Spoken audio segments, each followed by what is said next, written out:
नमस्कार, times of Swaraj में आप सबों का स्वागत है। मैं हूं संतोष सिंह और आज हम टाइम्स ऑफ स्वराज में बात कर रहे हैं ओवैसी की। जी हाँ, 2014 से पहले कभी किसी ने ओवैसी का नाम सुना था क्या? दो भाई की पार्टी है, दो सांसद हैं, लेकिन 2014 के बाद ऐसे लगा कि पूरे देश के मुसलमानों का प्रतिनिधित्व ओवैसी ही कर रहे हैं।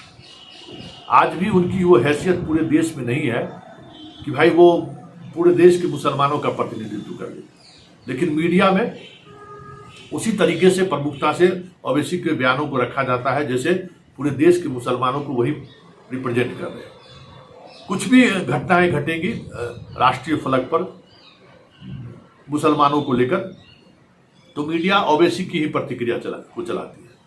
स्वाभाविक है, और ओवैसी जिस तरीके से फायर ब्रांड तरीके से बातों को रखते हैं तो स्वाभाविक तौर पर उसका लाभ हिंदूवादी संगठन उठाते हैं।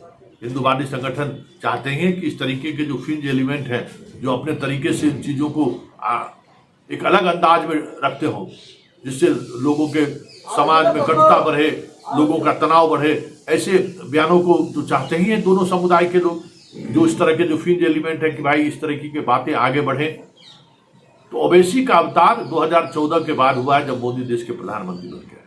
अब जरा देखिए, जरा सुनिए, सतपाल मलिक ने एक सवाल खड़ा किया पुलवामा घटना को लेकर। अमित शाह कह गए कि भाई उस समय क्यों नहीं बोले, जबकि उस समय भी वो बोले थे। लेकिन इन सब के बावजूद भी जब सतपाल मलिक को सरकार काउंटर नहीं कर पा रही है तो ओवैसी किस तरीके से फ्रंट पर आए। जरा इसको सुनिए कि सतपाल मलिक को लेकर ओवैसी क्या कर रहे हैं और किस तरीके से मोर्चा उन्होंने खोला है। ये भारत से तुम्हारी कौन सी मोहब्बत है सत्यपाल मलिक? तुम गवर्नर की कुर्सी को बचाने के लिए भारत के शहीदों की खून चोरी खेले तुम। अरे इस चुल्लू पर पानी में डूब मरो तुम। सत्यपाल मलिक, कहां गई तुम्हारी देशभक्ति? तुम उस वक्त निकलकर सच्चाई को बयान करते, मगर तुम चाहते थे कि मोदी चुनाव जीते, तुम चाहते थे कि मोदी उसको इस्तेमाल करे। तुम अगर गवर्नर थे तो तुमने भारत के आईन पर हल्फ किया था। तुम निकल कर आकर बोलते कि मैं लात मारता हूं गवर्नर की सीट को। मोदी की गलती की वजह से हमारे सिपाही मारे गए, मगर तुम नहीं बोले क्योंकि तुमको गवर्नर की कुर्सी पे चिपक के बैठना था। तो आपने सुना कि ओवैसी क्या कह रहे हैं और किस अंदाज में कह रहे हैं, और उनका नजरिया क्या है ये भी आपने देखा कि किस सोच के तहत जो है वो सतपाल मलिक पर अटैक कर रहे हैं। यही समझने की जरूरत है कि भाई सतपाल मलिक जैसे व्यक्ति ने, जिसने ये सवाल खड़ा किया है, उसको आप कह रहे हैं कि चुल्लू भर पानी में डूब मरो। तुमने जवान का जिस समय में हत्या हो रहा था उस समय तुम खामोश क्यों थे?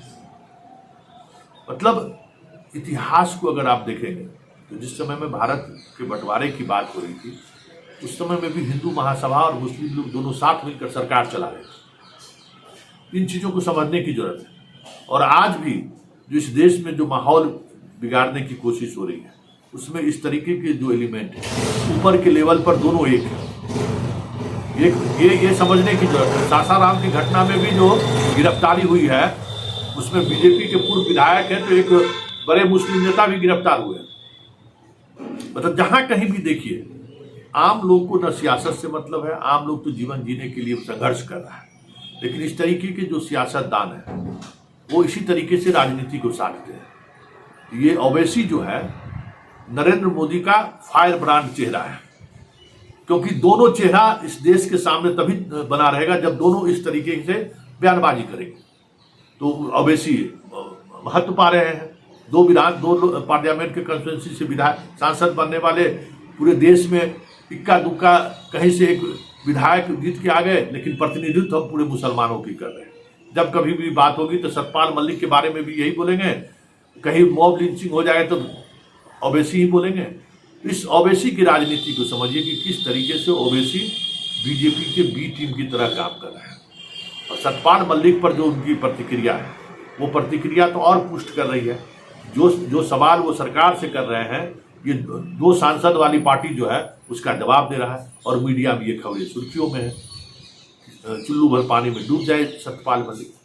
यही सियासत है और ये इन्हीं सियासतों को समझने की जरूरत है कि किस तरीके से समाज में विद्वेष फैलाने वाले तत्व एक लेवल पर एक रहते हैं, क्योंकि उनकी दुकानदारी इसी तरीके से चलती है।